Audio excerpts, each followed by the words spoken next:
ми підготували до вашої уваги підручник All Clear for Ukraine. Абсолютно новий підручник, розроблений для України, для 5-7 класів, з сучасними матеріалами, з абсолютно бомбезним Teacher's Book, в якій і Mixed Ability Solutions, і країнознавчі відео з розробленими до них уроками, а також у нас сьогодні в студії гість. Це для вас буде сюрприз, тому що ми хочемо представити до вашої уваги прекрасну людину, прекрасного спеціаліста, яка розкриє вам, як працювати саме з підлітками, як працювати з цим підручником. Тож, я думаю, що ми зараз продовжуємо реєстрацію, ми всі реєструємося, не забувайте залишати свої правильні імейли, тому що вам потім надішлють матеріали після нашого вебінару. Продовжуємо реєстрацію і я з задоволенням надаю слово нашій гості.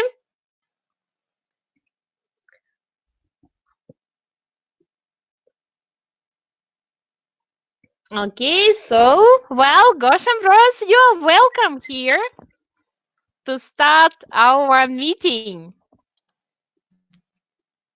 Hello, everyone. I'm very happy to see you. Зараз ми під'єднуємося. Yes, okay, so now, well, you're welcome. All right. Let's just maybe check the chat window if it's. Could you please, of all those people who have just entered the room, could you just write hello in the chat window so I can feel that you're here? I know you are. I see the numbers, but it's actually great if we can interact a little bit. All right. Так, продовжуємо реєстрацію та, будь ласка, під'єднуємося до нас. Під'єднуємося і можемо написати hello в чат-румі.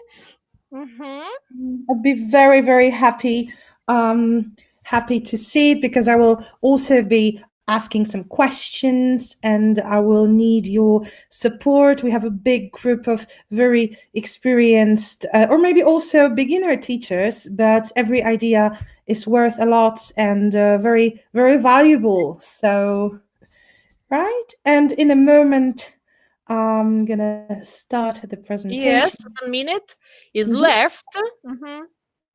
Okay.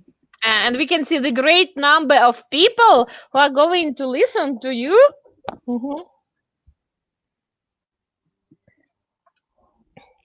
Okay.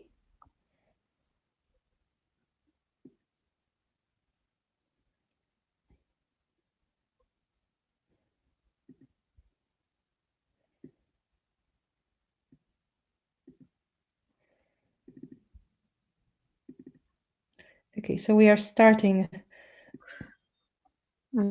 So we have 12 now years people in chat. Okay, could you please write something? I can't see the answers yet, but that's all right. We have a couple of seconds, so you're right. All right, so just.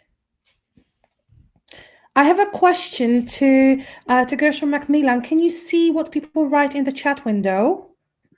If it's a question for me, no, I can't. Okay. So let's wait for just 30 more seconds, because unfortunately I can't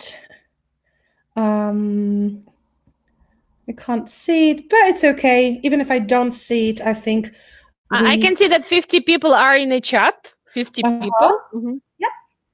All right. You see, we all have to get used to using technology in our meetings, because this is our new reality. And in the meantime, I'm just going to say that I have already checked that in Ukraine you are learning. I mean, your students are learning, and you are teaching them online. the same in Poland. I am in Warsaw now, and we also have to teach online. This is something new for many teachers. And while giving some examples of tasks in my presentation, I will also try to give some hints for doing these things online. I'm sure we're using different platforms for teaching online, but well, the premises, stay the same. It's basically about exchanging information on the internet. Okay, so I can see a lot of attendance. Unfortunately, I still cannot see the chat window. I don't seem to see any people here. 91 people, Gosha. 91 people are in the chat. Yeah, so I can see only the number. Yeah, I can see only the number 2. I'll try to restart it. Maybe. Well, if it doesn't, if I don't see what people write, it should also be okay. So I think we can start now. So because there's a lot of things to say and there's not so much time, So my name is Gosia and I am a teacher from Poland, and with some of you I'm sure I've met already because I was in Ukraine last year, but with some of you I'm meeting for the first time. So thank you very much for attending this webinar. It's very important for us to support you in this very, very difficult time, in this very difficult period. It is difficult, but we will manage. I'm sure of that. It's not the first time we have to face difficult situations as teachers, although normally we face them in our classroom face to face. So today's session is called See It, Hear It, Say It. And I'm going to say a little bit more about it in a moment, but in general, we're going to be talking about how to present grammar to teens. And I believe that teaching grammar is always quite a challenge because the native languages of both my students and your students are Slavic languages. So they're totally different to English. It's a different family, and this grammar can be a little bit tricky. So have a look at the picture. It shows a typical teenager, thinking that they're already, they're not children anymore, but they still have to go to school. They have to learn a lot. And while they learn, or while they spend their free time, apart from spending quite a lot of it learning, sitting at the desks with books, hopefully, I hope they do, right? And also spending quite a lot of time at school. I guess they can also find some time for some physical activities like sports, playing football, doing some other sports. Nowadays, there are so many new sports that I haven't heard of before. So I'm sure they do some of them, and healthy lifestyle is also quite a popular and quite an important thing to do for all of us. Apart from that, they probably party sometimes. They organize birthday parties, and they probably meet sometimes after school, and and they gossip. I guess when you're a teenager, some things become very important things that for us adults are not. And they also have quite a lot of reading, I believe, no matter what type of school they go to. There are always these there are always these books they have to read, and so on. And especially nowadays, they spend quite a lot of time in front of the computer screen, I think, and even more now because the lessons are held online. And even if you don't teach sort of live, in a sense that you don't use Skype or Zoom or any other programs, you probably send some homework, some assignments, and they still have to sit at their desks with their computers and check it. And this is what we're going to focus on, because I believe that the fact that teenagers nowadays spend so much time in front of their computers, and more and more actually, is a great opportunity for us, their teachers, to show them some more language and to discuss more language. It's a great opportunity for our students to become better and better, doing some things that they like. I'm not saying they don't like school, but we know teenagers, sometimes they're a little bit like, yeah, they would rather spend their days like that, watching some films or some TV series, watching videos on YouTube, checking, their social media, Instagrams, TikToks, and all these things that they use to maybe to kill some time, maybe to take a break from learning a lot. And I believe that when they do it, when they watch series, when they watch films, when they scroll their Facebook, everything they see is quite chaotic, because there's so much going on and there's so much information and there are so many programs and applications, and they're hoping to find something valuable, but basically it's a bit of a mess. And our role and our, I would say, task as teachers is to try to organize it. So in this very digital world, full of language structures, full of words, full of people speaking better or worse English, because it's lingua franca, so we will have the native speakers, but we will also have non-native speakers, and we will also have native speakers who make mistakes. I don't know about you, but I make quite a lot of mistakes in my native language. So it happens, because sometimes even our native language can cause some trouble. So if you have a look here, this is a fragment of a song by Taylor Swift. And if you know Taylor Swift, you understand. If you don't, then I can just tell you that it's a very, very famous singer. She comes from the US. She started as a country singer, and now she's a superstar. And she's loved by teenagers. And I'm sure that all of them know her. Even if they're not big fans of her, they know her songs. So here's a fragment of a song, and underlined, you can actually see some things that are quite interesting for us as teachers. They're underlined, so we've got 4 structures, but actually we have 2 grammatical structures that we discuss with our teenagers in our lessons. We do a lot of grammar, right? So think for a moment. Unfortunately, I can't read your answers in the chat window, but think for a moment, what structures are these? I'm taking pictures in my mind. I can save them for a rainy day. He's taking my breath away. It's a love song, I guess. And I should say, hey, hey, by the way. Not really my type of music, but it actually is my type of music when it comes to teaching, because I know that this is what my students are enthusiastic about. So if we have a look at this song, what we see here, not as people who listen to the music, but as English teachers, is present continuous used twice. And apart from that, it's also modal verbs. I can, I should, right? So if you think about it, this is a big part of our curriculum. Present tenses, modal verbs, we use them over and over again, and we practice and we practice. And I'm thinking to myself, so why such situations happen? They do happen to me. So I can see my teenagers waiting, in the corridor before the lesson, singing, Taylor Swift or whatever they listen to, and singing things such as "I'm taking pictures in my mind."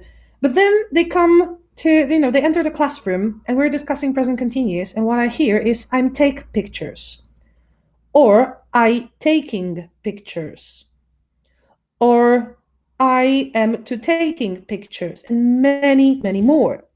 So what's wrong? Because, 2 minutes before they were singing a Taylor Swift song with correct grammar. I don't understand. So, it took some time for me to figure out what's going on, because the same thing happens with almost everything. So they've got this song. Let's use Taylor Swift as an example, so I can save them for a rainy day. And then I've got my student saying, "I can saving my picture." And I'm thinking, a moment ago you said "I can save," And now in my classroom, literally 2 minutes later, you say, I can saving. And our teens, they write tests and they make mistakes, even though they can use correct language because they see it in songs and they sing it, they drill it with songs. I would think they drill it with songs, but we're going to talk about it in a moment. And they're surrounded by it because everywhere they go, they have their favorite stars and celebrities, and they they follow them on Instagram or Facebook or Twitter, or that's certainly, I think TikTok is a thing now. I'm not familiar with it, but I've just heard that there is something called TikTok for short videos in which people can also say things and sing songs.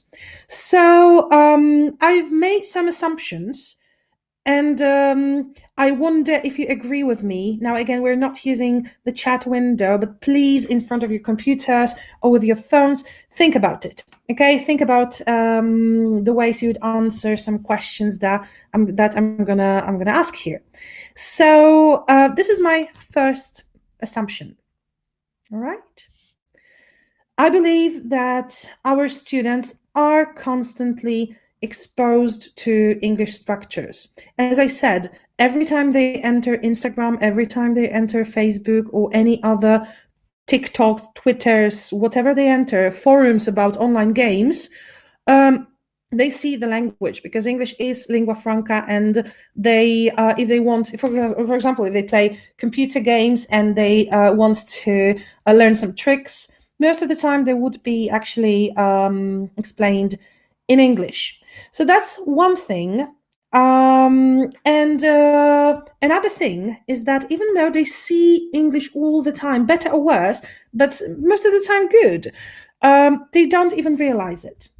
Because when they enter our classrooms and when they sit at their desks, they open their books and they know that it's a lesson and they have to focus and they have to pay attention to details because that's, the topic of our lesson. But when they're online, English is not a school subject for them. English is a way of learning about tricks for the games they play, or it's a way of knowing what our favorite singer does in the evenings, because I can find it on Instagram.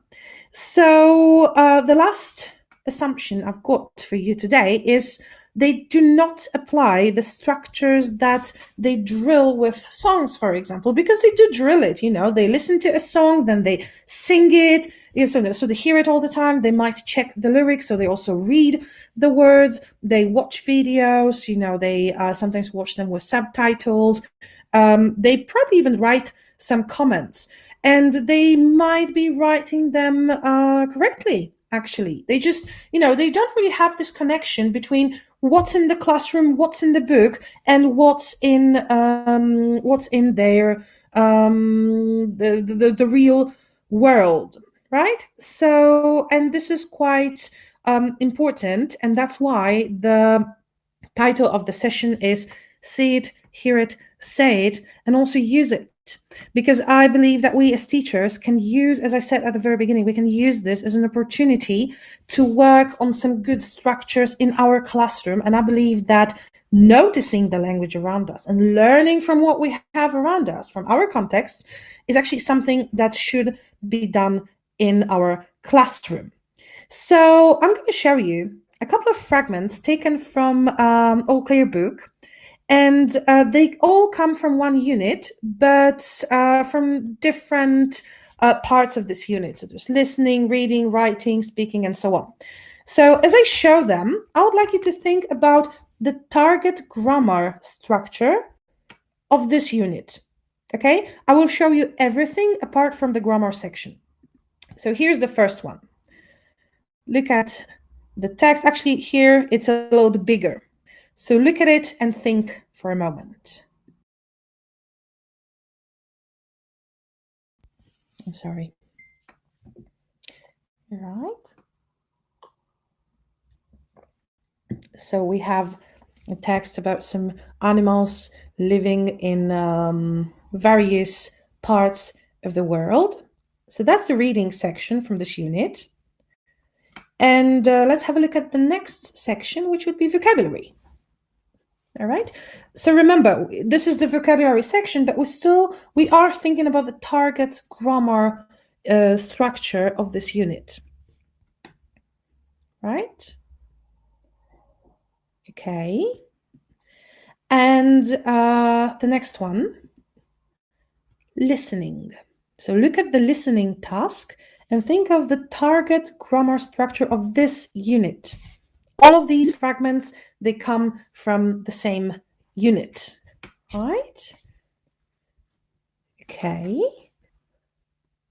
So we've got it. And the next one is writing.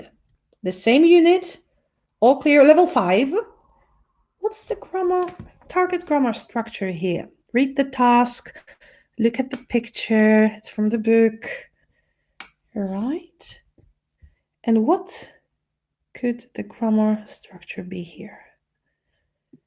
Okay, so now in front of your computers, answer the question. What do you think the target grammar structure of this unit is? And I'm pretty sure that all of you got it correctly. The target grammar structure of this unit is have got, has got, also singular and plural nouns. But the main part is have got, has got, and of course they are connected. Oh, looks like we can see the chat window now. Great. So now you can type things in the chat window. Oh, yes, I can see you. I'm so happy about it. Yes, have got, has got. It is connected with plural and singular forms of nouns also, because they have got, but she has got. All right, so if you have a look at it, to me it's very important to work with books in which once you have some grammatical topic in a unit, you will see it in many other places. So if we practice have got, has got, I will see it not only in the grammar part of the unit, but I will also see it in writing, such as, for example, this is my grandpa, he's got brown eyes. Or listening, Nadal's got short hair, and Pica's got eyes, right? So I will also see it. I will also see it in vocabulary. So I do focus on adjectives here, but at the same time, it's always the same structure drilled. So I'm going to show you the first task, which is called "Bet My." Right? We're going to argue a little bit. No, we're not going to argue, but we're going to compare. So to do this task, you actually only need post-it cards. Now, I actually use quite a lot of post-it cards, or cards like that, just small pieces of paper when I can actually write some things. If you don't have them, because you, let's say, for example, don't want to buy them, it's your own money and the schools don't always provide them, you can just use the board or scrap paper, right? So some old handouts that you're not going to use anymore, just cut them in pieces or even tear them in pieces and so on. So on each piece of paper, you write some a noun, right? So let's say a dog, a cat, mom, dad, friends, because we want both singular and plural, maybe some animals. It's really up to you. You have to decide based on the unit you're working on. And the task is very simple. Every student gets these pieces of paper, a set of them. So let's say we've got 9 per student here, but we can also choose 3. It doesn't have to be 9. You can choose 20 if you've got very, very strong groups.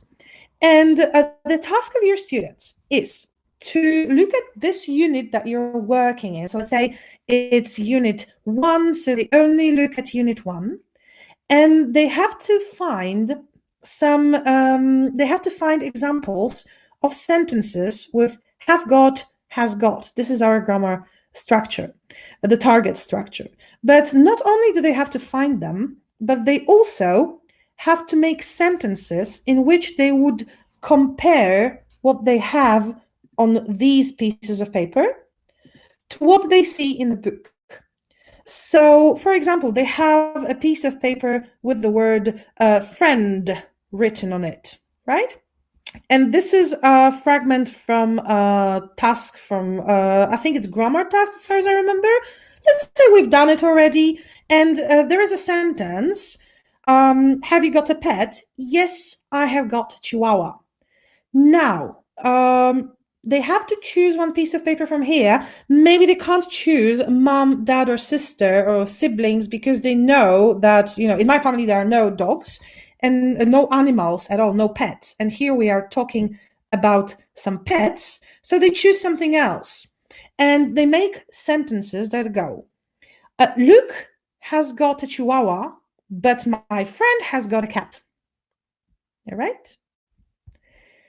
So Luke has got, because you see here, you can see Luke saying, I've got Chihuahua. So look, there's actually quite a lot of things going on here because they see Luke saying, I've got a Chihuahua, and they have to say he has got a Chihuahua, and then they add their own personalized sentence. So the activity itself becomes much more personal, therefore, stays longer in our memory and in our understanding.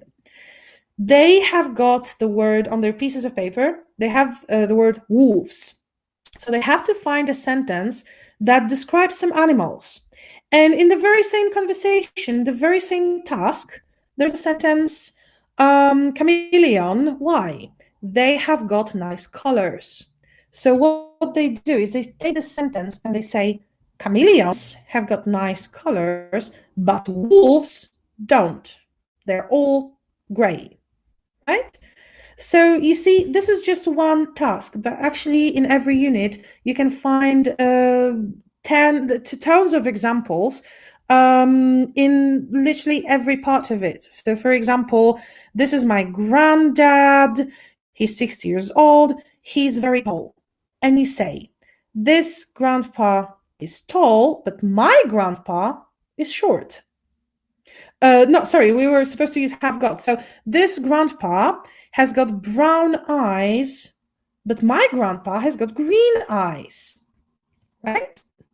So, or for example, here, this girl has got, let's say, short hair and brown eyes, but my mom has got long hair and green eyes. So look, you can make so many sentences, and the only thing you need here is a set of pieces of paper. But the most important thing here is that actually, hopefully, your students start to notice, some language that is not only in the grammar section of a unit, but also in many, many others. That's why it's really important for me to work with materials in which actually I don't have to find things on the internet because they are in my book. So this is the first task, but my very, very easy. And but actually, if you think about it, the outcome is great. Is a student that will, look at the reading task in their book, and they will also notice grammar. The second task I would like to show you is called Stand Up Class. Because the language that we want our students to notice, and the language that we want them to drill consciously, and the language that they're exposed to is not only in readings in books. I doubt many students read books in English, probably the most ambitious ones, but not all of them, definitely. We shouldn't assume that. But they do watch films and they do listen to the music. That's for sure, 100%. So let's say in level 6, we've got students who have to master, or at least practice and learn the first conditional, right? So if I get a good job, I'll buy a house, or he'll be famous if he practices, right? So this is our target structure. Maybe we have already done the exercise called But My, in which we're searching for these characters in a book. There's also a listening task here. And as you can see, the task is about a radio program, and it's about a band, right? So how to start a successful band or write great songs, how to be rich and famous, one of these. But basically, we already know it's going to be about the music and about playing in a band. right?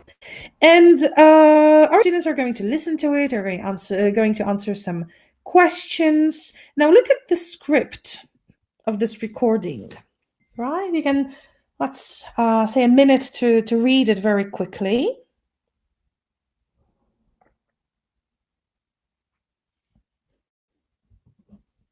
All right. So as you see, the part of the unit that it's been taken from is listening. It's not grammar. But in this listening, you already have these grammar structures that you either have taught or will teach in a moment, right? It really depends on which order you choose to go in. So the task is very simple. Once you have finished the listening task, or if you decide not to do it at all, in a sense that you're not going to do this, you decide that you prefer to do a different task with it. Your students listen to it. They don't see the text. This is just for you so you know what's in the recording. They don't see the text. They only hear it.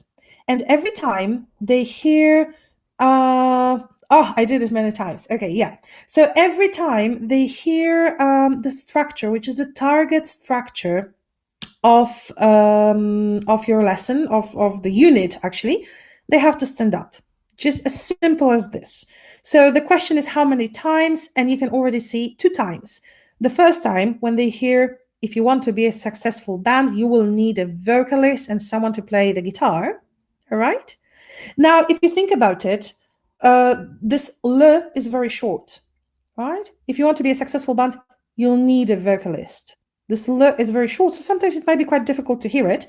But what we do here is actually we focus our students' attention on what they hear, on grammatical structures that are everywhere. So next time they listen to Beyonce and they listen to her song, they will hear her saying, "If I were a boy, I think I would understand." And they will hear, "Oh, if I were a boy," that's the second conditional. Yeah, I had it in my lesson, my English lesson. Oh, so that's when you use it. Oh, so Beyonce uses it too, right? Or they might also hear it in many other songs, and they will hear conditionals, they will hear past simple. Maybe they will be listening to Last Christmas, and they will notice that George Michael says, "Last Christmas I gave you my heart," past simple, and the very next day you gave it away. So he's describing a story, and one thing happens right after another, and it's in the past, so he uses past simple, right? So even if they don't see the text, because remember that what we want to do is we want to teach our students to learn the language in our lessons, but also to learn it from everywhere they go, be it Netflix or HBO or YouTube or social media, like any type, right? So they should actually notice it. Okay, so we've got 2 tasks already. We've got But My, in which our students look at the book, which I love because you don't need any extra materials for that. You just have your book and you exploit it. You've got everything there, right? And we've got stand-up class. Now, you might have noticed that to prepare these tasks, you don't need anything, and you also spend probably up to 2 minutes on that, right? So they're not time consuming in terms of preparation. Okay, let's move on to the next task. So the next one is called Have You Seen It Before? And as I said, when I work with books, I like them to be good. And my understanding of a good course book is a book in which my students are exposed to good language, which happens, in every unit. So let's say we have finished unit 1 and 2, we're moving on to unit 3, and we have this target structure, grammatical structure. And I know that in a good book, my students will also see it in the previous units and in further units, so they don't get this feeling that, okay, unit 2 done, I already know past simple, I can forget it, right? Because that's how I teach them that language is everywhere they go, and they would go to an online forum and they will also see past simple, first conditional, everything we do in a classroom. All right. So the activity, have you seen it before, is actually very simple. Look at this. This is unit 3 from the part 7 of All Clear, right? Level 7. And this is what our students will be learning in this unit. So we've got present and past tenses. And I believe it's a very, very challenging task, mostly because if you have a look at it, we've got 4 tenses here. We've got present simple, present continuous, we've got past continuous and past simple. 4 tenses in which we'll actually have different, actually 3, but if you think about it, 4 different forms of verbs, because we would have verbs with ing in past simple, past continuous and present continuous. We would have a verb in infinitive, in the present simple form, so it's either the bare infinitive or with s if it's the third person singular. We'll have past simple verbs, but we'll have regular verbs with ed and irregular verbs. So actually so many forms of verbs. So every time our students make a sentence, there's so much thinking going on. Is it I am sitting or I was sitting? Or maybe you were sitting. There's so many things going on. So I have to organize it a little bit. And a good book should help you by providing your students with a lot of examples of all these structures. So this is unit 3. Okay, our target grammatical structure of unit 3 is present and past tenses, and the context is incredible stories. So we already know that there will be some stories going on in this unit, and we will be reading probably about some past stories. But if you think about it, there's also, there are present tenses here, so quite a lot of things going on. But actually, if we have a look at unit 1 and 2, which we have finished already by this time, we've got my interests and connected. Okay, so we talked about interests, hobbies, things we do regularly, and we also talked about some IT activities and some jobs. These were the topics. So what I ask my students to do is, okay, so take the previous units, be it unit 1 and 2, or if we're in unit 7, take the 6 units from before, and look at them and think about, like in these topics, speaking about interests or connected, so IT, what tenses were used in each? Because just to remind you, my target structure is so many tenses. It's present simple, present continuous, past simple, past continuous. So how are these tenses used in these units? Where are they used? Would we actually use, past tenses to talk about interests? Or maybe we're more likely to use present tenses. You see, there's so much thinking going on here.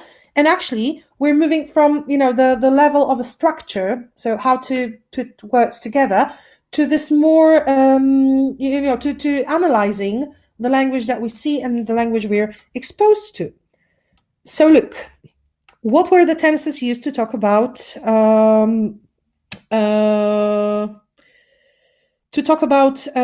certain things in previous units, okay? So why did we use present simple and present continuous in a unit about hobbies or IT? Look, so here we've got present simple, present continuous. This year I've got my GCSE exams, so I'm studying a lot, present continuous. So why do I use present continuous to talk about studying? Right? And now this is the moment when our students realize that, because I'm currently studying for this exam and then it's going to be over. It's not regular. It's just this year, just this exam. But on the other hand, in the very same text, you've got once a week, I do voluntary work at a center for old people. So here I use present simple, right? Because this is something I would do regularly. So actually, when I talk about my typical day, I should use present simple, but I can also use present continuous if I want to, introduce something that is happening at this very moment and not regularly, but still a part of my current daily schedule, right? So look how much thinking is happening here. Look here. In this text, there are no sentences in past simple or past continuous. And it's a text about 2 people talking about their favorite space. All right. So some places they like to go to play some instruments, or some online places. All right. So Luke, so this is another question. So when you talk about some places, your favorite stuff, you probably don't use past simple that often. But you also don't use past continuous, but you could. But how? How can you use past tenses to talk about something that is your favorite? Because look, if you talk about your daily schedule, you can use both present simple and continuous. So maybe you can also use past tenses to talk about some other things, right? Not only great stories, which is the context of Unit 3, right? Because in Unit 2 you can also find some examples, maybe. Or look here, why are both past and present tenses used in one letter? So look, it's a very short letter, but still we've got a lot of tenses here. And it's a thank you letter from a girl who got a great present from her auntie and uncle. And she wants to say thank you. So why does she use all of these tenses? You see? So this is the moment when your students actually have to really think a lot. But what you also do is you show them that past simple is not only Unit 2. Past simple is everywhere. Past simple is also your internet games, online games, and past simple is also the songs that you listen to. But next time they hear a past simple sentence in a song, maybe they will actually think, oh, so this song is about this last Christmas, so it's about the past. Yeah, it makes sense to me. All right? So, and that's very important because that's how we teach our students to notice the language around them. All right? Let's go further. In what type of a conversation would you use past simple and past continuous most of the time? So we already know that we use it to talk about our daily schedules, even present continuous, right? Present continuous and present simple. We already know that past simple can be used for past stories, right? But in what situation specifically, right? So will it be a story? Can it be a story about both something real and something unreal? Can it be a love story and also a horror story? See? What about present simple and present continuous? Look, here's a conversation in which we've got present tenses mostly. Okay, so when I go to the shop and when I'm searching for something, I'll probably use present tenses, right? I wouldn't say I was looking for, but I would say I'm looking for. Now, in Polish, actually, you would say I was looking for. So this is a trick, and I believe that our native languages are very similar. They're both Slavic languages, so that's why it's so important for our students to notice. Okay, so let's move on to the next task. We have discussed, have you seen it before? So take your books, find examples, but don't, you shouldn't ask your students to find and circle examples only. Ask them why. Why do we use this one to talk about this? There needs to be more thinking behind it. So if I ask my students, have you seen it before? I might also ask them, will you see it again? And this is where the table of contents comes in handy. So these are the tables of contents from All Clear level 5, 6, and 7. And if you have a look at it, let's say I'm learning, I'm teaching actually, present perfect. And here are the topics. Let's look at the topics only and think if we will find present perfect in the next, the upcoming units. So for example, let's look at the blue one. It's level 6, I believe. So we've got unit 7, plans for the future. Do you think I will use present perfect there? Probably not. Not very likely, because we'll be talking about the future. So, but our world, will I use present perfect there? Well, maybe because we will be talking, our world is changing. So maybe I will say many things have changed since 1950, for example, right? Let's look at the yellow one. This is level 7. Amazing journeys. Will I use present perfect there? Maybe, yeah. Oh, for example, I have never been to Spain, but I would love to go there. And I think it's an amazing country because we'll be talking about traveling, right? So, so also do it. Spend some time and let students think about how they could use these tenses in this context, right? Because they probably will, right? Okay, so let's move on to the next one. There are two more tasks I'd like to show you before we move on to the primary session. So the next one is called the more the merrier. So the more things we have, the happier we are. And here you will need some pictures. And good books actually give you a lot of good pictures. So let's say this is from level 6 of the book. And we're going to be talking about movies there, about some films, right? And there's also a lot of grammar. Let's take this grammar that we've discussed already. So let's say we have discussed present perfect, we have discussed going to, and we have also discussed reported speech. So let's take this task, which might be a speaking task. It doesn't really matter, right? It's the same book, so you're still within the same frame. Okay, so we've got these pictures with certain films. How can, and it's a question to you, and actually I would like you to write your answers in the chat window. I'd really appreciate that, to give some ideas. So how can present perfect be used while talking about these pictures? Maybe it can be said, it can be used by one of the characters from the posters. For example, Sherlock Holmes. I have never seen such a crime. Or maybe it could be used, oh, have you seen this film? Exactly. When we've got two friends talking and about these films saying, oh, have you seen it? All right. What else? Maybe I see some people are writing. Thank you very much for that. I've already read the book about it. I've already read, Sherlock Holmes, the Sherlock Holmes book, but I haven't seen the film yet. You see? So even if our target language is not necessarily present perfect here, you can show your students that they could still use it. Also, you don't have to spend countless hours on the internet searching for good pictures for discussions. Take what you have. In a good book, you'll have a lot of good pictures that can strike very good conversations. So let's try it with going to. The same task. So how can I use going to talk about these films? Or maybe it can be a part of a dialogue between Snow White and Huntsman, or Robin Hood and his milady, I forgot her name, right? Or maybe a conversation about these films. Or maybe you would find it in a film review, right? I see you're writing, so I'm waiting for some examples. All right. All right. So, for example, going to talk about these films.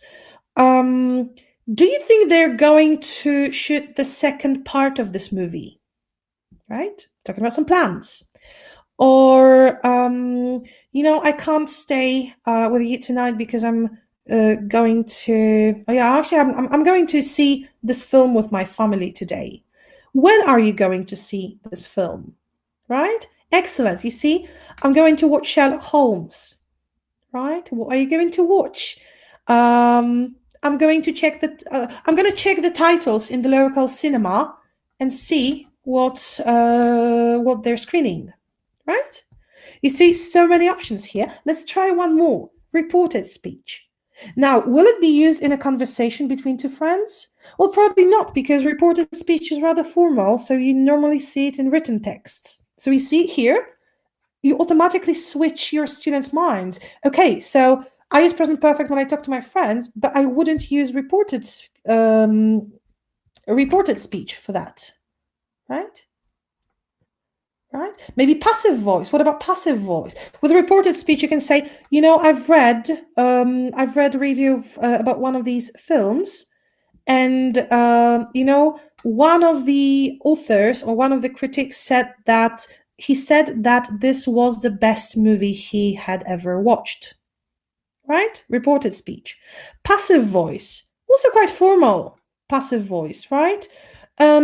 So this movie is believed to be, oh, he said that he'd already seen all of these films, right? So it doesn't have to be, it can also be used in the conversation. But a reported passive voice. So this film is said to be the best one by, I don't know, Steven Spielberg, for example, right? So you see just one picture, one set of pictures, so much grammar. The film is shown in, in this and that cinema, right?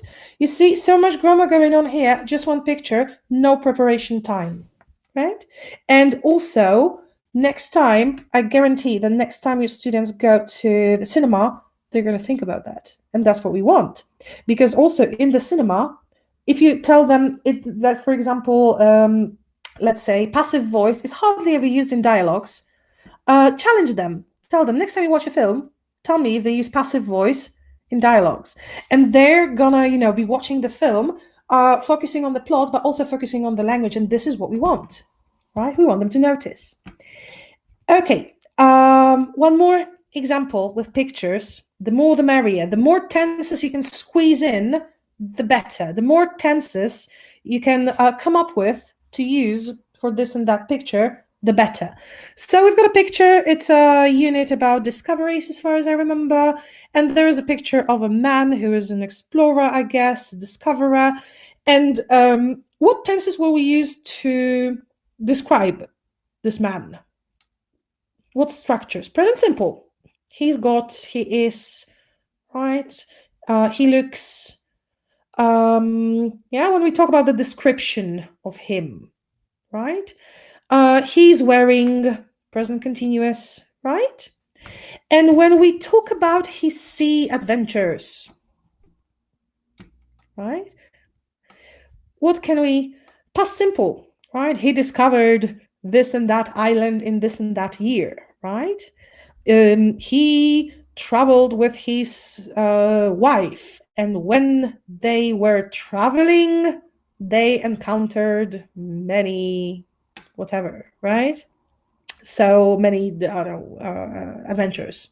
So also past continuous. And if the task was, okay, so imagine you are this man and you're writing his diary. What tenses will you use? You probably also use present perfect here. Or maybe present perfect continuous. It's level 7. So we have been sailing for 3 months now, right?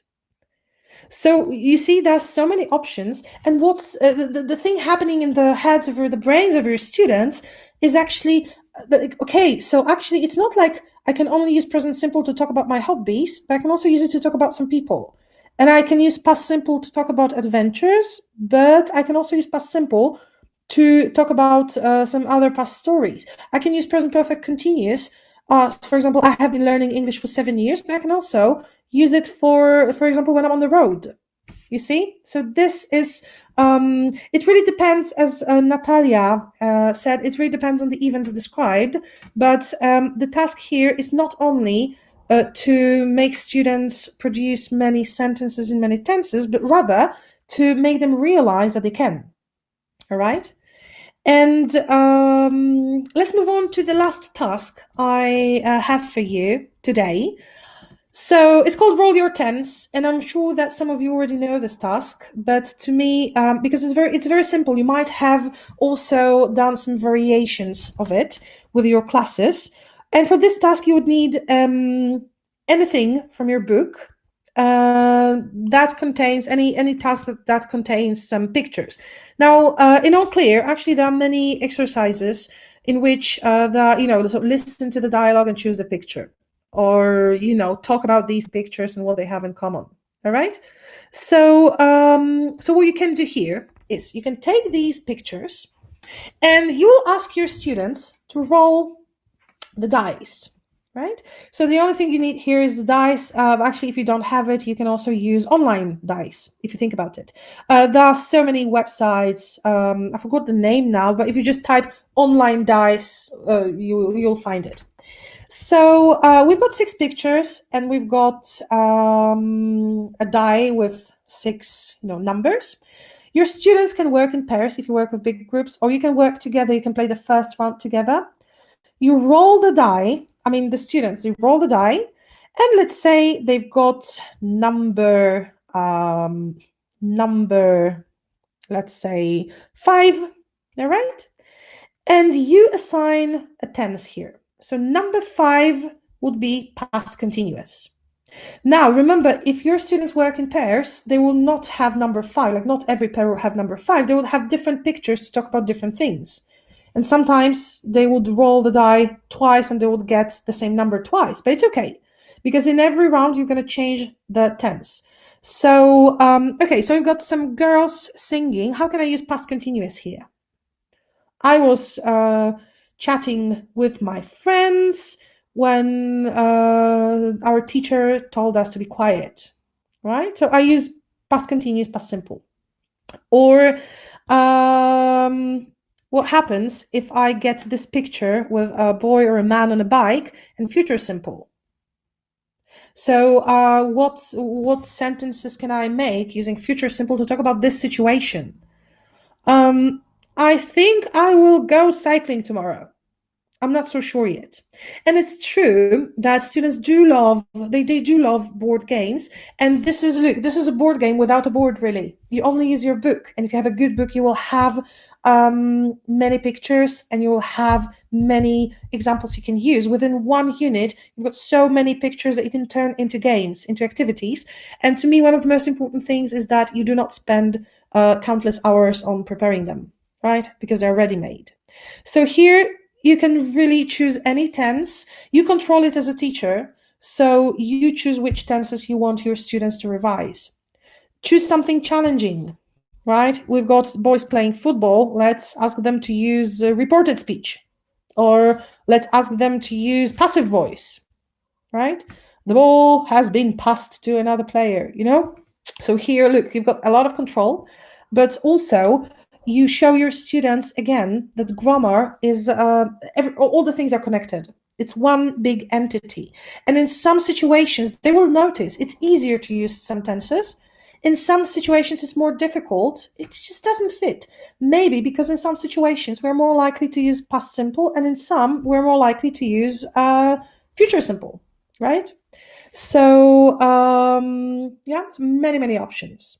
And I believe it's very important because, as you remember, at the beginning I told you that our students, when they enter the world of the internet, they enter the world, the real life in which they're exposed to English, it's really chaotic. They're trying to find their way through it. But our task as teachers is to help them organize their knowledge and help them see some patterns in the language they're exposed to. Right? So if they go to the cinema, help them as a teacher. We need to help them see some patterns. So every time they're having this conversation, they use present continuous, right? So maybe next time I'm talking to my parents, or next time I'm talking to my teacher, probably, or my friends from online games, you know, like we have this chat window there. I'm also going to use present continuous because they do it in a film, right? So hopefully next time when your student is listening to Taylor Swift, hearing I'm taking pictures in my mind, they're going to say, I'm taking pictures here in this classroom. They're going to see, so Taylor Swift says this, so I should also say that because, you know, it's correct, right? So hopefully our students, whatever they do, they would not only will they use their computers to find good language, but they will actually find it all, like, everywhere around them. Right. Also, when they do sports, and because they will think, when we're talking about sports, we're using present simple. So I'm gonna use so if I was here with my friends, I'll probably use present simple too. You see, so we'll make we'll help them open their minds and their eyes and their ears to the world around them, and we will make them see it and hear it and read it and say it, but in a more conscious way. So thank you very much for this session, and we're going to start a session for primary students. So now actually I'm going to get a 2-minute break, right, for some announcements, and I'm going to get back in 2 minutes, and there are some announcements, I believe, from my friends from Macmillan, Ukraine. So see you in a moment.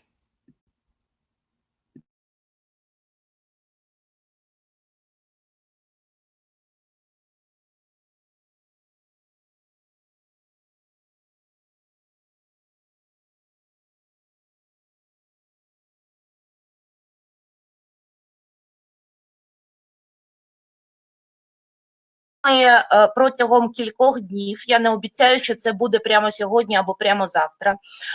В цьому листі буде сертифікат за сьогоднішню конференцію і буде посилання на анкету. Якщо ви хочете отримати від нас безкоштовний доступ до цифрової демо-версії підручника All Clear, ви маєте заповнити анкету і знов-таки протягом приблизно доби ви цей безкоштовний і безстроковий доступ до цифрової демо-версії All Clear отримаєте.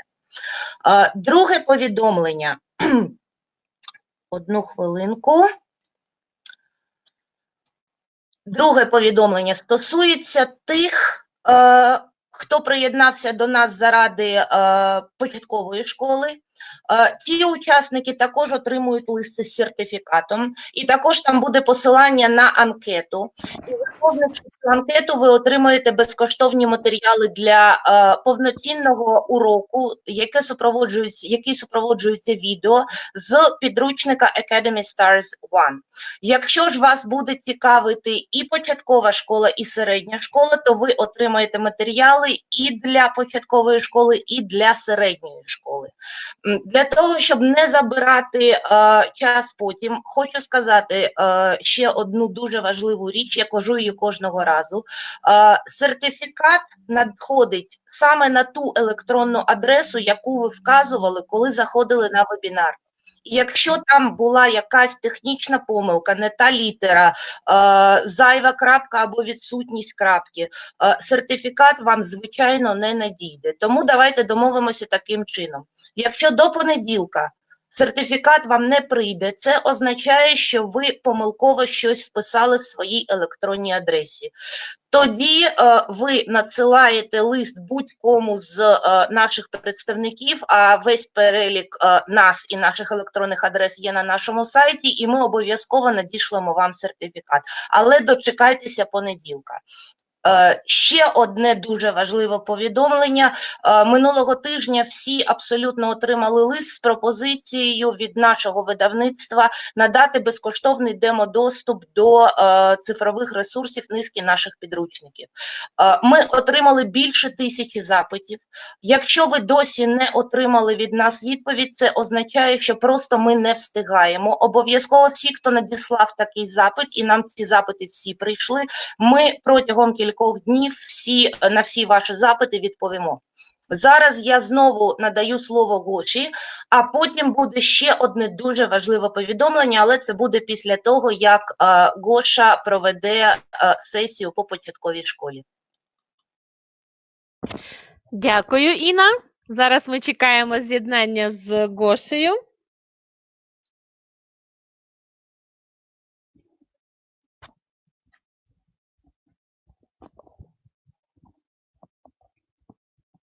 Так, ще буквально декілька секунд. So, we are very glad to see you again, Gosha.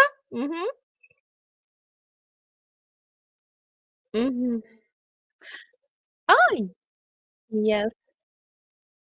Yes, you're welcome. All right, cool. I'm very, very happy. So hello again, everyone. I had a 1-minute break to drink some water, and now we can kick off with the second session. We have a bit of a delay, but I promise you it's worth waiting a little bit, because I believe the examples I'm going to show you will be helpful for you.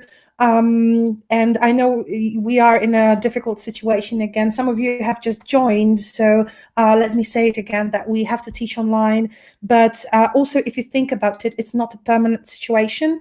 It's temporary, it will be over, and at some point we will get back to our classrooms, and we need ideas, because we'll get back with fresh energy when we finally, are able to see, or permitted to see our students face to face. I guess we all missed them already. So the games I'm going to show you, they work for face-to-face classes, but you can also adapt them in a way that they are valuable in online lessons. All right. So now we're going to switch to primary students, and especially those very, very young students, little kids. This is quite challenging to teach them for various reasons, and I'm going to talk about them in a moment. I see you all miss your students. I miss my students so much, you know. I never thought I'd say it, right? I miss the times, you know, when I could turn my computer off. Who would have thought that, you know? Okay, so have a look at this picture. It represents our classroom, I believe. Not always, but sometimes. Would you agree that our classrooms sometimes look like that? I guess they do, right? Not always, but sometimes, yeah, right. Sometimes this is exactly what we see, and there are students who, they are doing tasks, but, you know, they're like, oh, okay, I have to write it, right? So when you see your students like that, it means that they're already a little bit, you know, bored. What are the problems here? If you see your students like that, and I see that some of you are very enthusiastic about saying like, yeah, we do, we all do, right? So what could be the problem here for us as teachers and also for students if this is what they look like? They are tired, right? They're sleepy, right? And also we are trying to teach them something, but they are maybe a little bit bored sometimes. They don't have, that's a very important thing, no motivation here. They're kind of drifting away, you know. Do you think they're still listening to us? Oh, they're probably, you know, they have to do what they have to do. Not only very little kids, but also other a bit older students. Maybe the material is a bit difficult. I have to admit that sometimes I look like that because I'm also learning languages, and sometimes I look like that in front of my computer when I'm learning. I'm already tired. Okay, so let's have a look at a different classroom like that. All right. So once again, do your classrooms also look like that sometimes? I'm not talking about the media here, you know, I don't have such things in my school, but there is a lot of movement, right? Clapping hands, dancing, turning around, saying numbers and letters and words. So it's much better, right? It happens often, we do a lot of TPR, that's true. But if you think about it, there might be some problems here too. What problems could we have while performing some, you know, conducting some TPR activities where there's a lot of games and movement? We love games. We're teachers. We teach by playing, but sometimes it can be a little bit problematic. As Natalia says, it might be quite noisy here, right? Kids might get naughty, therefore crazy, right? They stop listening to you. They're distracted because it's cool. We're having games, we're running, and so on. Exactly. So I think even if we agree that this is still much better than this, it also needs to have some limits. So I don't know if it ever happened to you. I've been through a lot of such conversations with parents, sometimes with other teachers, and sometimes with my bosses even. It happened to me. So the question goes, so what did you do in the English lesson today? And I'm like, yeah, played games. And the reaction sometimes is like, oh, first of all, your job is so easy, you just play games. Not true. And sometimes if it's a conversation between you and the parents, they might actually think, well, I see a lot of people saying no sound. I can try to restart my, if you hear good sound. Okay, so I think it's just some technical problems on the other side. So when we talk to the parents, and, you know, the parents ask their kids, so what did you do in English lessons today? And the kids say, we played a lot of games. And parents tend to be angry sometimes because, parents say, you do nothing, you just play games. You're supposed to learn grammar, right? Why don't you learn grammar and words? Why don't you sit still at your desks and write activities, right? Because this is what the parents very often imagine lessons to be, because this is what they have been through. I remember my school, and we didn't play games that often. Actually, we used to sit and write, and I don't remember playing too many games. Actually, a game was a huge event. Like, finally, after 2 months, there is a game. But times have changed, and our methods have changed, and there's so much research going on about how students learn and how children learn and so on. So today we're going to talk about games that teach, and this is the title of this session. And we'll talk about games that we use in English lessons, but I will also give you some examples of how to convince, let's say, for example, the parents that we need to play games and it's very important, and how to give these games some educational value to make sure they do have it. So we definitely know that games that we use in English lessons, they have to be fun. If it's not fun, it's not a game, it's not cool, right? If it's not fun, it's boring. So they have to be fun. And they also have to be engaging, because very often we work with big groups. Some of us are lucky to work with 6 students or 4 students or 8 students, but some of us work with 30 students or even more. I heard of teachers working with groups of 50 students at the same time. Now 25, right? Or sometimes the groups are really huge and we have to manage them. So the games have to engage, or at least we should do everything to engage all of the students. But apart from that, it's absolutely crucial for these games to have some educational value, because without it, our classroom looks a little bit more like a birthday party, right? And kids love it. They will love it. They have fun, they run a lot. But also, we have to think about us as teachers. Like, we need to have some results, and our students need to have some results. And our job is to teach them, right? So what does this educational value mean specifically? What is this educational value of a game? I'll wait for some answers, maybe. The educational value of games. What is it? How would you explain it?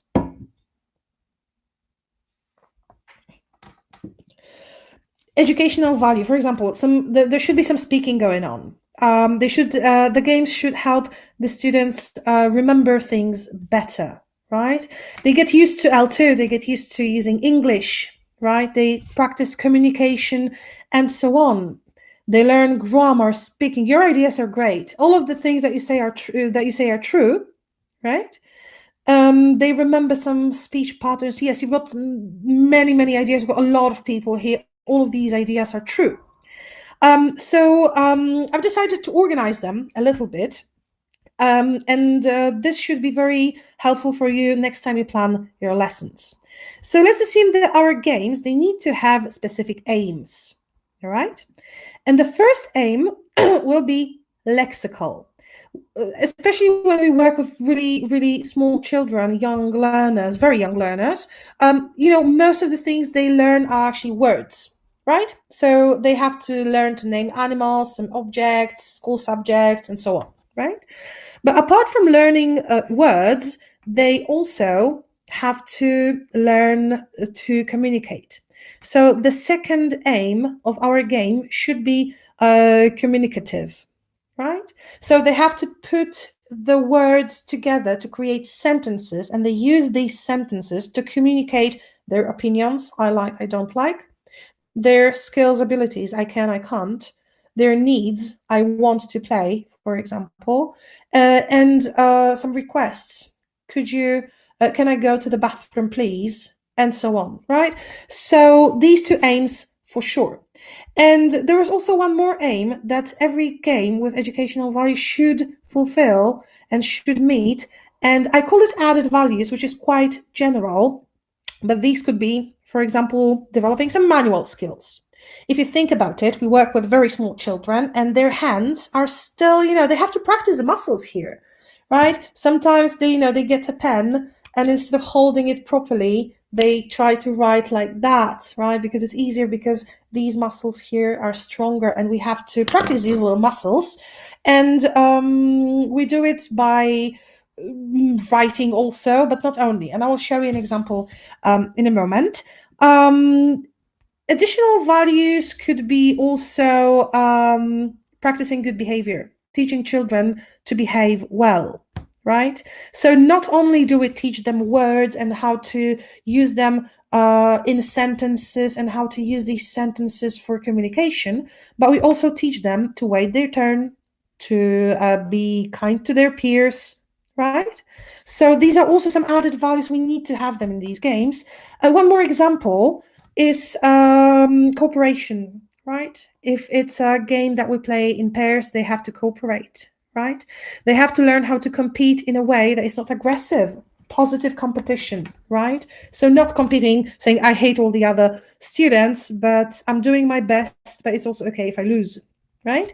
Now, these are just examples. There are many, many more added values, but it's important to remember that a wise game, a game that teaches, should fulfill all these, should fulfill the criteria shown here. So lexical, communicative, and also some added values, such as, for example, accepting failures, or cooperating, good behavior, manual skills, memory, and so on. All right, so not linguistic, but also something else, because we as teachers have to develop them.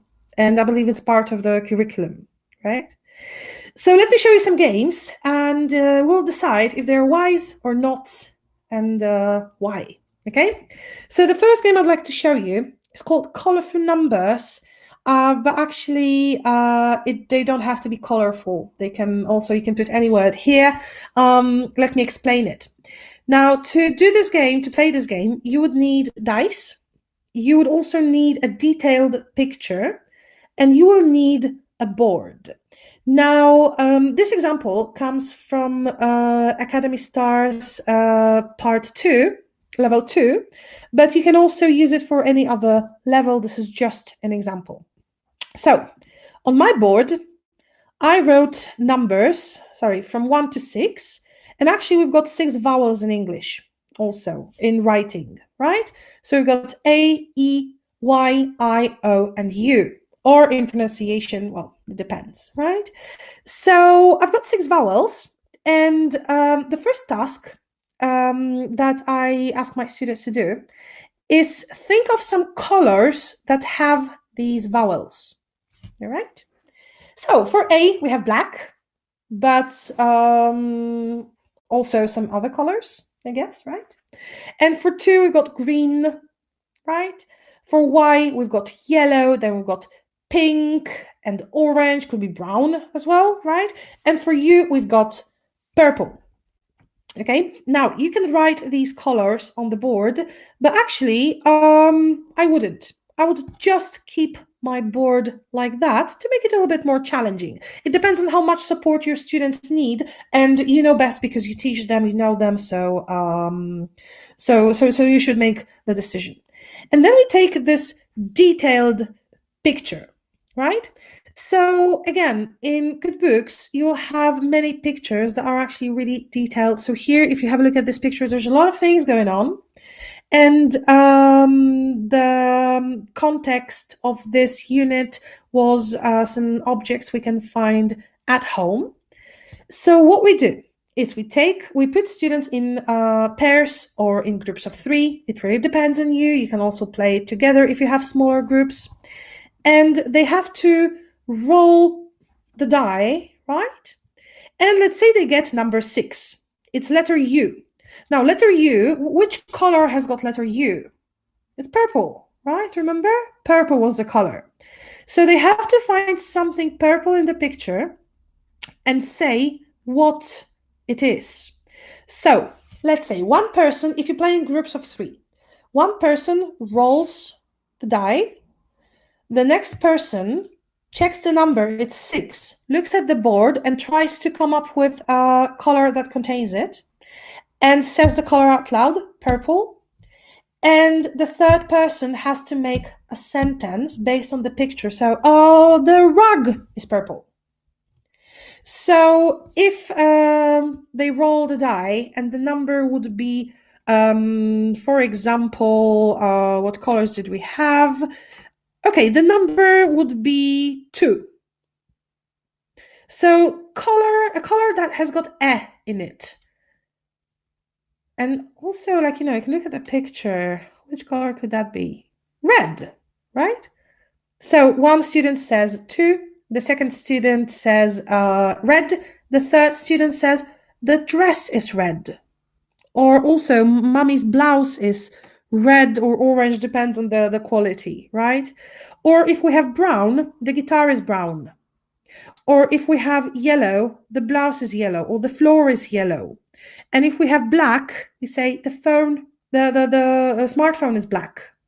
And the chair is blue, the armchair. The TV is black. The plant is green. So many options here, right? So and also you can put students in pairs simply. One person rolls the die and says the color. The other person looks at the picture and names it.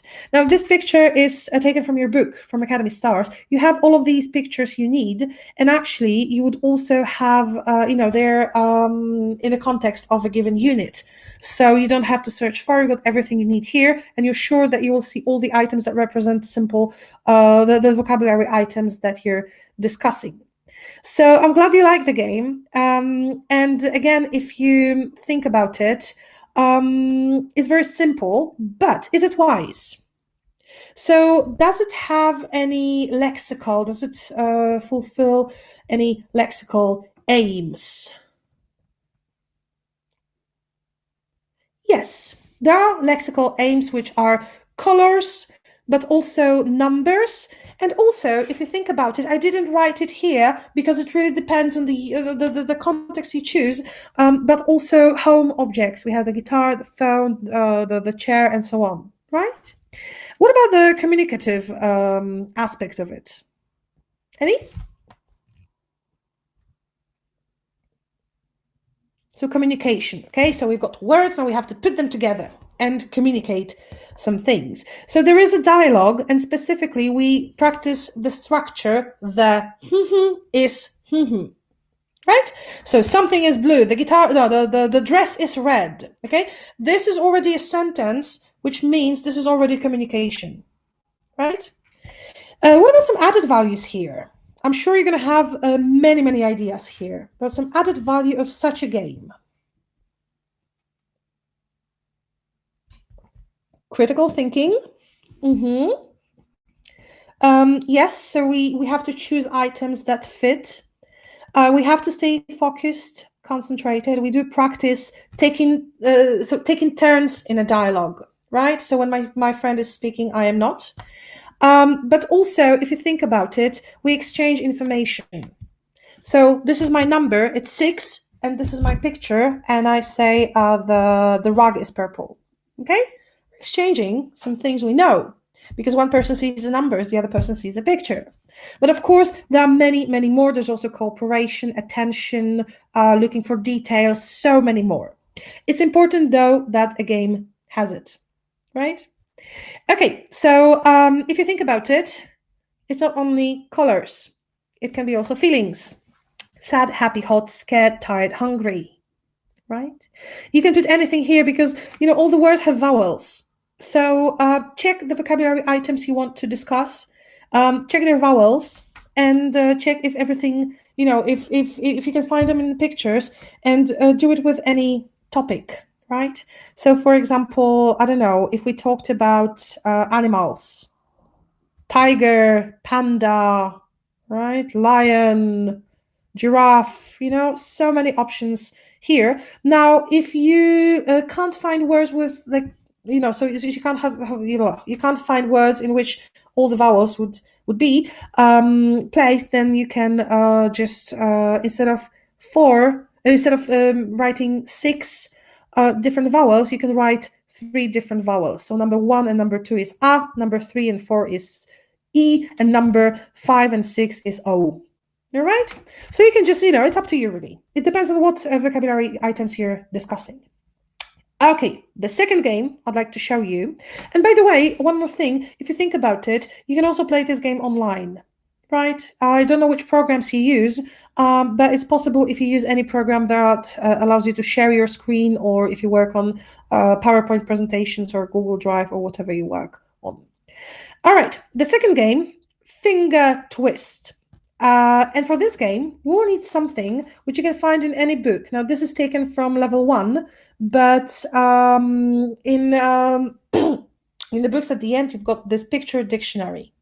It can also be a picture. It doesn't have to be from a picture dictionary. It can also be a picture like the one we used in colorful numbers. Okay, although picture dictionary works best for it. So it's at the very end of the book. You know, sometimes I know many teachers, because I also work as an academic sort of director of studies of my school, and I know that many teachers don't notice that there are also things at the end of the book. Always get to know your book very well, because there are other things apart from the units themselves that you can use.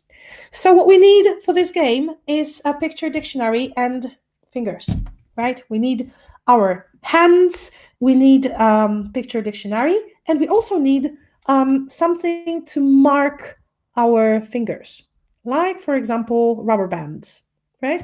If you have a rubber band, you can just wrap it around your finger, and then you have, you know, different colors.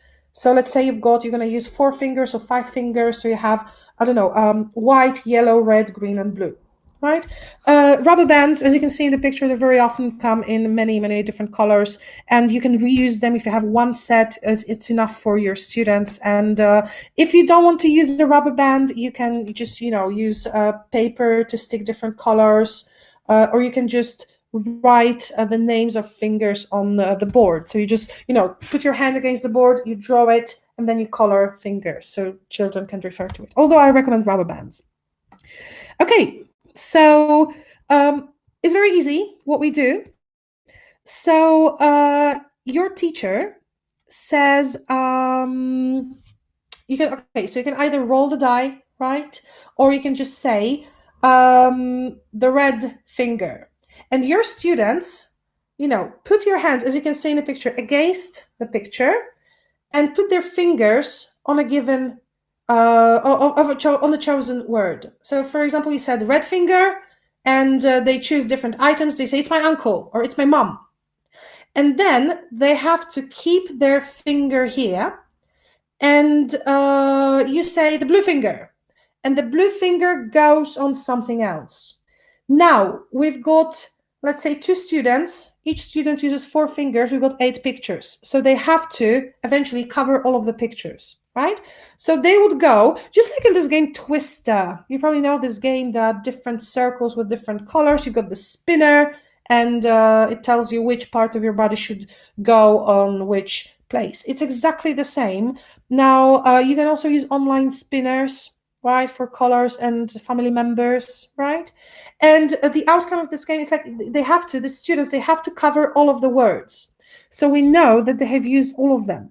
But as you know, it's not that easy, because, you know, they're tiny little fingers. Sometimes they have to stretch them a lot because the pictures are far away from one another. And they also have to be careful because there's another person. There are 2 hands here. So sometimes it will, you know, their fingers will tangle a little bit. So it's an activity that you don't need any preparation for. You only need your book and rubber bands, or you can, you know, just write it on a board. And you make sure that your children use, all of your students, little students, they use all of the words that you want to revise, and you see if they know it. So if you think about it, again, is it a good game that has educational value? So what was the lexical aim here in this case, right? The lexical aim. Right, there were some words, and specifically in this case, if you have a look here, we're playing in the upper part, family members, right? So this is my lexical aim, family members. I want to teach or revise the names of family members. And when it comes to communicative aim, what was it? Also colors, yes, that's a good point.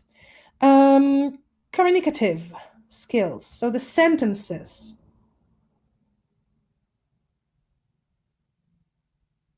All right, let's see. So the sentences were like, it's my. Now, it's my uncle is already a sentence. This is communication. You know, real life. Who's this? It's my uncle. But you can also add something at the end. You can say, in my family, I've got an uncle and grandma and daddy and sister, right? And if you talk about food, you can say, in my basket, I've got apples, bananas, and I don't know, kiwis, whatever you choose to teach, right? And also, what about the added value? Look at it. Here, we've got this dexterity, so practicing manual skills and practicing our fingers. Because when you put your fingers and you have to touch different parts of the page of these little boards we have, it's not that easy because sometimes, okay, it's not that easy. Okay, sometimes I've got my finger here, and with another finger, actually my little finger, my pinky, I have to reach somewhere far away. I have to stretch my fingers, try to do it. It's not so easy. So this is something that we also need to do. But of course, it's also funny. It's engaging. Definitely everyone works, right? And kids love it because, you know, it's playing games and it's funny because it's almost like playing Twister, right? And you might know the game.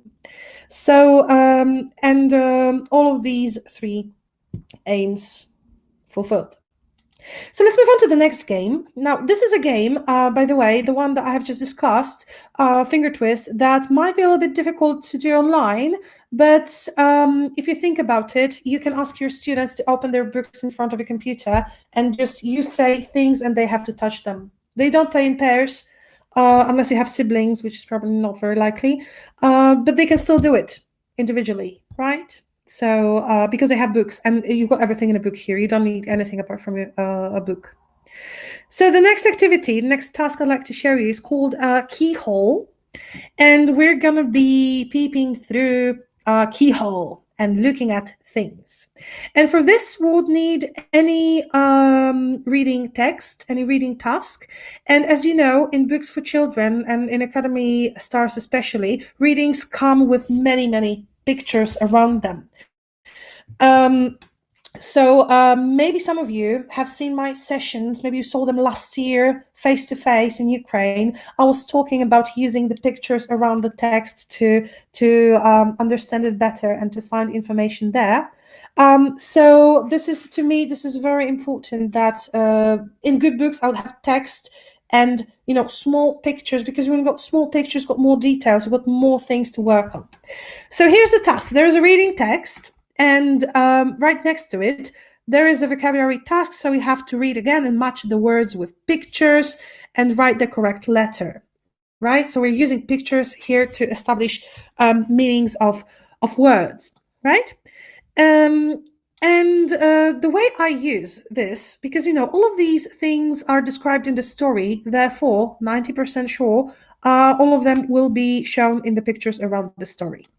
So what I do with my students is I ask them to take a piece of paper, and actually, to be very honest, with my students, we only do it once, and we use a paper which is a little bit thicker, so we can reuse it. But I'm just going to show you how easy it is to make it. I take a piece of paper. This is something I had at hand. And I want to cut out a shape inside it. If you work with Academy Stars, you might want to make a star, although it's quite challenging. But you can make a star, so, you know, star. But it can be anything. It can be a thing as simple as a circle. So what you do is you fold the paper, and you take scissors, and you just cut out any shape you want, really. I'm going to make a circle because I like circles. You can count the time. You can see, oh, okay, almost a circle. It's an egg, right? So it took me probably around 3 seconds to make it. Now, this is something that I will keep using for my whole year. So what you do now is you say these words and you ask your students to use this piece of paper, put it on the text with pictures, and move it around the text to find the words. Now, you can. There are two ways of dealing with this activity. You can either find words in the text, like printed, or you can find pictures.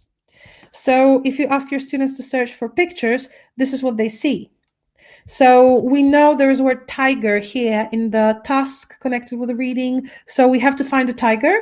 So find a tiger with your little keyhole, right? Yeah, because you can also, I call the activity keyhole because here it's also very simple to cut out a keyhole, and then, it's like a little bit like in real life when my older sister locks her room because she's a teenager and she's got a boyfriend now, she's got secrets, but I am her sister and I want to know everything. So what I do is I just look through the keyhole. See, it takes a second to make it. I recommend using paper which is thicker because then you can reuse it. You can reuse this too, but it's more likely to be destroyed at some point. Just use some cardboard paper, right? Or I don't know, an old magazine like cover, because they're very often like shiny, slippery, a bit thicker, so you can just do it. And there's an extension to this activity because, well, we don't have tigers or zebras or giraffes or cages in our classrooms, but we do have clothes. We all wear them. So if you discuss some vocabulary which is connected with clothes, you can use your students as models. And then instead of using these two, you'll actually use your hands. Actually, your students would. And this is what it looks like. You ask your students to do this with their hands. So you see, it's also sort of it's very similar to this, right? So I don't know. When I was a kid, we called it seats.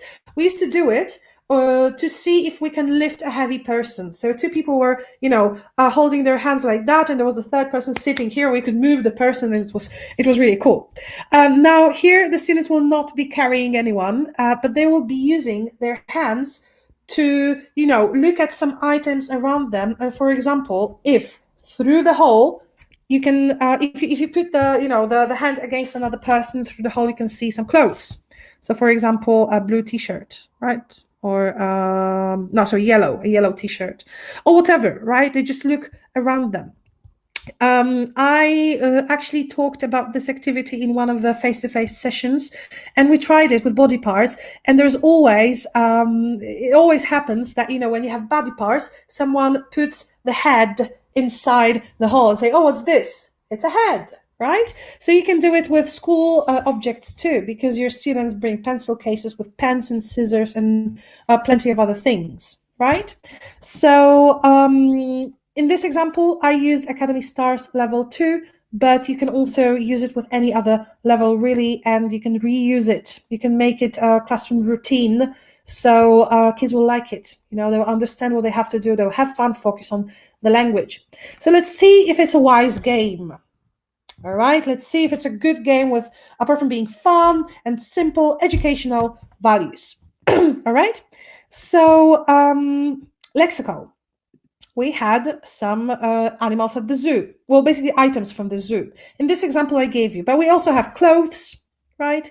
And we can have body parts, we can have anything you want. Now, what communication happens here? I can see, right? Because this is something you can ask your students to do. You say, I can see a tiger, or I can see a head, or I can see a yellow T-shirt, right?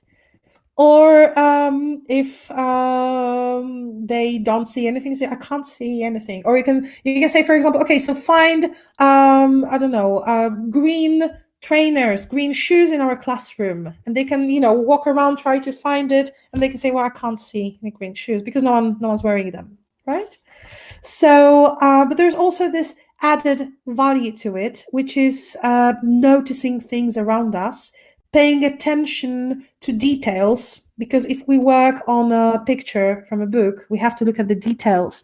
So normally you read the text, you don't pay attention to the fact that, for example, there is a parrot here. But there is a parrot here. You don't notice it at the first sight, but then you can see it, right? So again, many other skills, such as, for example, starting with a detail, then looking around, so from detail to more general meaning, and so on. So aims fulfilled, we can move on to the next exercise, which is called close your eyes. Now, again, this is an activity that requires no preparation for you whatsoever. You only need your students to do that, and a book in which you have a simple dialogue. Now, in Academy Stars, I keep referring to the book because I really like it. I love working with it, and I think it's challenging for our students in a very good way. They're not bored, they're always challenged, but it also gives me, as a teacher, a lot of opportunities to create simple games which are wise, have got educational value, so they fulfill all these 3 aims we keep talking about, and there's a lot of language going on. So here's an example from Academy Stars Level 1. And there's a short dialogue. The first one is, what are you wearing? I'm wearing a white shirt and black trousers. I've got a black hat. Are you a pirate? Yes, I am. So it's kind of guessing, right? So children have to make up some look in their head, some outfit, and they're guessing. And the second one is very similar, but this time it's yes/no questions, not open questions. So, have you got long hair? Yes, I have. Have you got blonde hair? Yes, I have. Have you got blue eyes? No, I haven't. Have you got brown eyes? Yes, I have. You're Megan. Well done. So Megan is, someone from the book. So what I do with my students is I nominate one student to look around the classroom. We stand in a circle. Look around the classroom, and I give you 30 seconds. Remember as many details as you can. And then the student has to close their eyes, and this student would approach one child after another. With my support, I'll probably, just help them move. And with closed eyes, they have to guess who is speaking. So they ask a question, what are you wearing? Without seeing who's in front of them. And the student in front of them has to say, I'm wearing blue jeans, for example. Now, of course, you can recognize a student by the voice. So I ask my students to make funny voices, which is, great. They love it. So they would go, I'm wearing blue jeans, or I'm wearing black trainers, so they kind of like it, right? And based on this information, the student with their eyes closed, they have to guess who's standing in front of them. But you can also ask them to have short dialogues, because in the previous slide you saw question, answer, question, answer. Here we've got short dialogues. Are you wearing a t-shirt? Yes. What color? Blue. Are you Igor? Because I remember that Igor was wearing a blue t-shirt, or maybe I don't remember well. So it is exciting for kids. Everyone feels important because everyone will have a chance to say what they're wearing. And also they can make funny voices, which is great because kids love it. They love to play someone else. And the only thing you need for that is a good dialogue that you want to drill. Because, when I tell my students, okay, so now practice the dialogue, it's kind of like they don't want to do it because it's boring for them. We have to turn it into something more fun, right? So sometimes you can just literally just take the dialogue from the book. And you see, what are you wearing? I'm wearing blah, blah, blah. Are you Kasia, or are you, I don't know, Oleg? Yes, I am. And then, the student, once the student guesses, they can switch roles. Another student guesses, so another student is going to be guessing. So very simple, very easy, no preparation, very good language, a lot of drilling, and the only thing you need for that is your book and your students, right? If you think about it, you can play it online. I don't know if your students have their cameras on or off, but if you are lucky enough to have sort of live online lessons, you can also ask them to, stand a bit further from their camera so we can look at them and then come back closer. So now you can't see what trousers I'm wearing. You have to remember, right? So it can be done online. Less exciting, but possible. So let's have a look at the aims of this game. Lexical. Here we discussed clothes, but of course we can discuss anything else. Now, communicative. We were actually having full dialogues, and in these dialogues we're using structures such as I am wearing, are you wearing, or even what are you wearing, right? And also the added value to this activity, which is memorizing. We practice memory, right? We teach our students to try to remember details. They will use this skill very often later on when they study. Also guessing, and also pretending to be, actually in the theory of teaching, that would be empathy. So when you make different voices, you pretend to be someone else. When you do not when you're not describing yourself, but you describe a character from the book, you imagine yourself as a different person. This develops the sense of empathy in children. So it's also very important. All right. So in a moment, we'll be finishing. But before we do, I'd like to sum up by reminding you that all of these activities that I have shown you, and there were 4 of them with many extensions and many variations, none of them is time consuming. You only spend up to 3 minutes, I don't know, maybe even 2, to prepare them. The only thing you need for them is your book, really. It's cooler if you have a rubber band, but if you don't have them, it's also possible to do the activities without them, right? And also the outcome, I mean, the sort of a prize that our students get from these activities, and what we get is that they can speak English easily, and they can actually easily use certain structures because we have drilled them and we've got all the 3 aims. So actually it's a win-win situation because our students have fun and we teach them and we get results. So as you remember, the games have to be fun, engaging, and they have to have educational value. And speaking about educational value, they should fulfill these 3 aims: lexical, communicative, and also some added values such as manual skills or memorizing, remembering, noticing, cooperation. There has to be something, right? So out of these 4 games that I've shown you, could you please write in the chat window which one you would like to use as soon as possible? I'd be very, very grateful. Of course, I encourage you to use all of them. Which one would be the first to use? A keyhole, right? I'm very happy, right? What other? All of them. Close your eyes. Colorful numbers. Yeah, actually, so many games. I'm very happy. I see that keyhole is a game that you like a lot.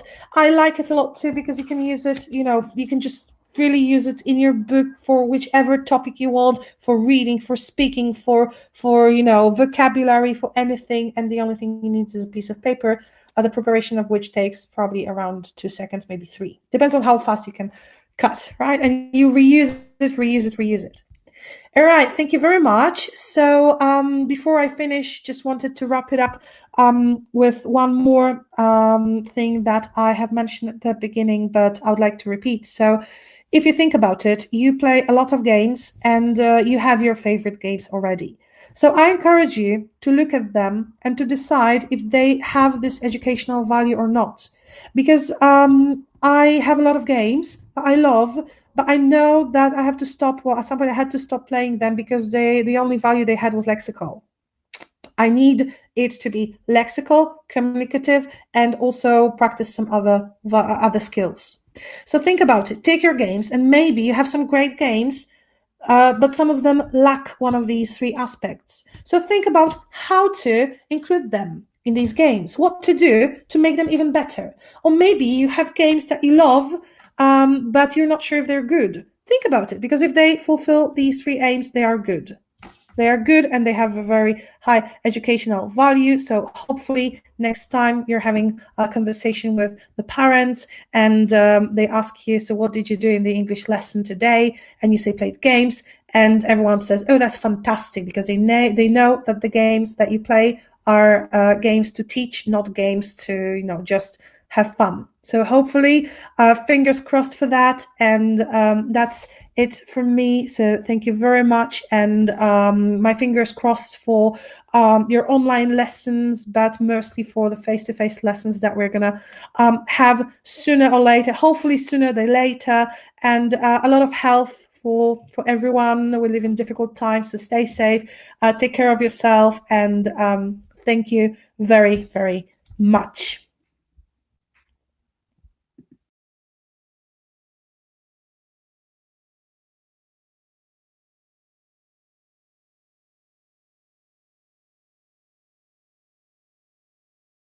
Декілька слів від тебе. Ми хочемо почути, що ти нам ще приготувала цікавого.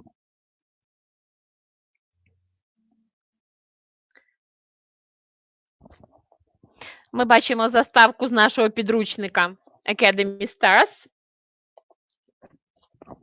Наше представництво, хочу сказати, що підготувало для вас корисні матеріали для онлайн-навчання, і кожен учасник цієї сесії конференції протягом 2 днів отримає лист з сертифікатом учасника та анкетою. Нагадуємо вам, що треба заповнити анкету.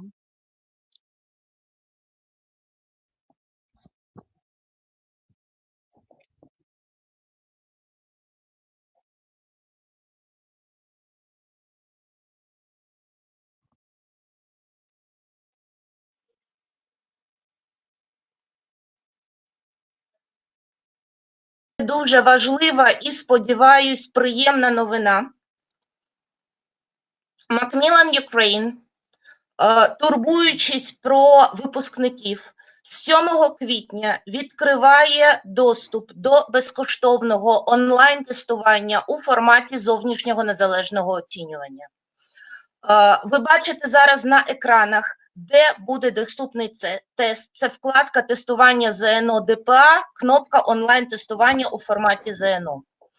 Там є інструкція для вчителя, інструкція для учня. Всі без винятку отримують, всі вчителі без винятку отримують від нас листа, де будуть дуже детальні інструкції, як можна приєднатися, посилання на відео інструкції. І якщо раптом у вас виникають запитання щодо тестування, щодо отримання сертифікатів, щодо отримання ресурсів та доступу до ресурсів, будь ласка, звертайтесь до нас. Ви бачите стрілкою, я показала про видавництво, і там є всі представники видавництва Macmillan в Україні. Для східного регіону це Харків, Дніпро, Запоріжжя і відповідні області, це Тетяна Мальцева. Для західного регіону це Надія Климишин. Для решти регіонів, включно місто Київ, це головний офіс, це голова представництва Олена Колесник, це я, Інна Нестоїтер, і це моя колега, яка сьогодні також з нами, це Ніна Сісей. Будь ласка, звертайтесь до нас, пишіть нам. Ми спробуємо зробити все, щоб вам допомогти. Отже, з 7 квітня і по 31 травня всі ваші учні-випускники за їхнім бажанням зможуть пройти тестування у форматі ЗНО, звичайно, без частини письмо. Всі деталі ви отримуєте у листі на наступному тижні. Дуже рада була всіх вас бачити. На все добре, не хворійте, тримайтеся, ми працюємо для вас. До нових зустрічей. Дякую, Іно. До побачення. Заходьте до нас на сайт і чекайте наступних зустрічей. Все, stay safe, stay at home. Все, до побачення.